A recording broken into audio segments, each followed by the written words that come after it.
હડાદ તાલુકાના ખેડૂતે પોતાના ખેતરમાં 4000 સ્ટ્રોબેરીના રોપાનું વાવેતર કર્યું છે। આદિવાસી ખેડૂતે પોતાના ખેતરમાં સ્ટ્રોબેરીની સાથે 3000 શક્કરટેટીનું વાવેતર પણ કર્યું છે।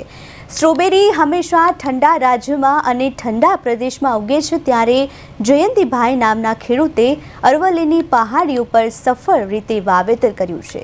સમગ્ર સ્ટ્રોબેરી અને શક્કરટેટીના પાક ઉપર ઠંડક માટે સફેદ કાપડ મૂકવામાં આવે છે। છેલ્લા 5 વર્ષથી કોઈ પણ રાસાયણિક તત્વોનો ખેતીમાં ઉપયોગ નથી થઈ રહ્યો, તેથી આ પાકો સારી રીતે વિકાસ કરી શકે છે।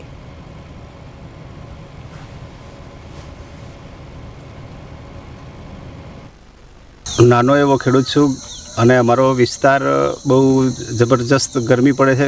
શિયાળાની અંદર ઠંડી પણ એટલી, ગરમી પણ એટલી પડે છે। એવા વિસ્તારની અંદર મેં ઠંડા પ્રદેશનો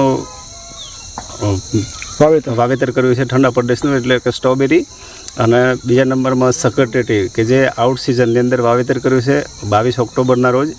અને હવે ફૂલ અવસ્થાએ શક્કરટેટી આવી ગઈ છે અને સ્ટ્રોબેરી પણ ફૂલ અવસ્થાએ આવી ગઈ છે, એટલે જાન્યુઆરીના 15 દિવસ પછી મને એનું ઉત્પાદન મળવાનું ચાલુ થઈ જશે।